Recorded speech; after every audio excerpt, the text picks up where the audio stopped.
शौक प्यार मोहब्बत से करना चाहिए, इसमें सियासत नहीं होनी चाहिए। जी जी अपने फन से हर बंदे को मनवाएं। बिल्कुल, अपना लोहा मनवाने का, जिस आप माशाल्लाह से हर साल कोई ऐसा सीजन नहीं है, ना कोई ऐसा साल है जिसमें आपका कोई और जीरो। एक मैसेज है मेरा ना उस्ताद मोइन नवाज घुमन साहब को। जी जी जी। वो कहता है जी लाहौर वालों ने टैडी कबूतर हमारे सियालकोटियों से बनाए। हाँ अब मेरा ये मैसेज है कि हमने एक या दो सियालकोटी कबूतर लेकर अगर सारे टैडी बना रहे हैं, इनके पास यूनिवर्सिटी है, इन्होंने क्यों नहीं अच्छे कबूतर बनाए? हाँ जी, हाँ ये जो बार बार लाहौर वालों को बात करते हैं, जी जी। ये इतनी बातें लाहौर वालों को करता है। इसको मैंने 8-9 साल हराया और लाखों रुपए अनामी रकम छोड़ी है।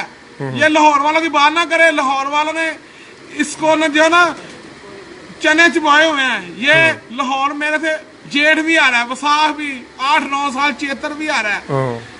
ये इतने जो अक्लमंद है सियालकोट वाले, ये लाहौर में कबूतर क्यों लेने आते हैं? हमने तो मान लिया 2 सियालकोटी कबूतर लेके सारे टैडी कबूतर बना लिए, और इनके पास तो यूनिवर्सिटी है। इनको लाहौर की तरफ आने की क्या जरूरत है? ये उनको बनाए ना ईमानदारी से, जितने लाहौरी कबूतर निकाल लें तो फिर उनको अच्छा बना के दिखाएं, फिर मैं भी मानूंगा कि वाकई यार सियालकोट वाले अच्छे उस्ताद हैं। ये बार बार लाहौर वालों की बात करता है। ये लाहौर से मेरे से भागा हुआ है। ये पैसे भी इसने छुड़ाया, लाखों रुपए इनामी रकम।